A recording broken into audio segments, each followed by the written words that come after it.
সাহারির সময় আজান হয়ে গেলে খাবার খাওয়া যাবে কিনা এ বিষয়ে ইসলাম কি বলে রদ্দুল মুখতারের মধ্যে, ফতুয়ায়ে হিন্দিয়ার মধ্যে এবং সৌদি আরবের ফতুয়া বোর্ডের মধ্যে বিষয়টা খুব সুন্দরভাবে কোট করা হয়েছে। আমি সেখান থেকে নকল করেছি যে সাহারির সময় যদি আজান হয়ে যায় তাহলে খাবার খাওয়া যাবে কিনা।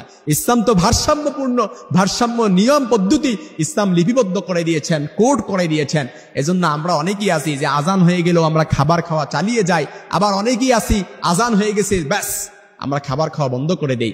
আপনাদেরকে মনে রাখতে হবে খাবারের জন্য আজান এটা শর্ত নয়, খাবারের জন্য আজান শোনা কিংবা দেওয়া এটা কোনো শর্ত নয়। আপনাকে অবশ্যই দেখতে হবে যে সাহারির শেষ সময় কখন। আর বর্তমান সময় এটা অনেকাংশেই আমাদের জন্য অনেক সহজতর হয়ে গেছে। এখন ইসলামিক সেন্টারগুলোতে অনেকাংশেই যে ক্যালেন্ডার বের হয়ে যায় সাহারির শেষ সময়, এই জন্য আপনি সাহারির শেষ সময়টা দেখবেন। এই শেষ সময়ের আগেও যদি আজান দিয়ে দেয় তাহলে তো আজানই হবে না, 10 মিনিট পরে যদি আজান দেয় আর ওই সময় যদি আপনি সাহারি খান, খাবার খাওয়া চালিয়ে যান, তাহলে তো আপনার রোজাটা কখনই হবে না। রমাদান মাস আমলের মাস, নেকামলের মাস, আপনি সাহারি খেলেন আজান চলাকালীন সময়ে অর্থাৎ 10 মিনিট পরে আজান দিল, আর স্বাভাবিকতই সেহরির প্রায় 5 মিনিট 7 মিনিট পরে আজান দেয়। এই আজানের সময় যদি আপনি খাবার খাওয়াটাকে চালিয়ে যান তাহলে তো আপনার রোজাটা কখনোই হবে না।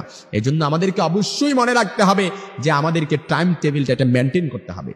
আমাদের সেহরির শেষ সময়টা অবশ্যই আমরা সব সময় জানতে হবে যে সেহরির শেষ সময়টা কখন। সেহরির শেষ সময় বলে দিছে ব্যাস শেষ সময় হয়ে গেছে, এনাফ, আজান হোক বা না হোক আপনার খাবার খাওয়া বন্ধ করে দিতে হবে। কারণ রোজা রাখার জন্য এটা সাহারিটা এটা শর্ত নয়, রোজা রাখার জন্য সাহারি খাওয়া এটা হচ্ছে সুন্নত। আপনি সাহারি না খেয়েও আপনার রোজা রাখলে রোজাটা আদায় হয়ে যাবে। আপনি ঘুম থেকে উঠছেন, আপনি উঠে দেখেন যে ফজরের নামাজ অলরেডি শুরু হয়ে যাচ্ছে, আপনি সেহরি খেতে পারলেন না, ব্যাস আপনি রোজার এরাদা করে ফেলছেন, ইচ্ছা করে ফেলছেন, রোজাটা আপনার আদায় হয়ে যাবে। এর জন্য নতুন করে আপনি সাহারি খেতে হবে, কিংবা সাহারি না খেলে পরে আপনার রোজাটা আদায় হবে না, বিষয়টা এরকম নয়। এই জন্য আল্লাহ পাক এই রমাদান মাসে আমরা যেন পবিত্রতায়, শুদ্ধতায় কিংবা শুভ্রতায় নিজের জীবনকে আলোকিত করতে পারি, পাপ পঙ্কিল মুক্ত একটা জীবন যেন আমরা উপহার পেতে পারি। এমনই কি এই রমাদান মাসে নিজের জীবনের যত গুনাহ খাতা আছে সবগুলোকে যেন একেবারে মৃত অন্তরকে যেন ইবাদতের শেষ দিয়ে জীবিত করতে পারি।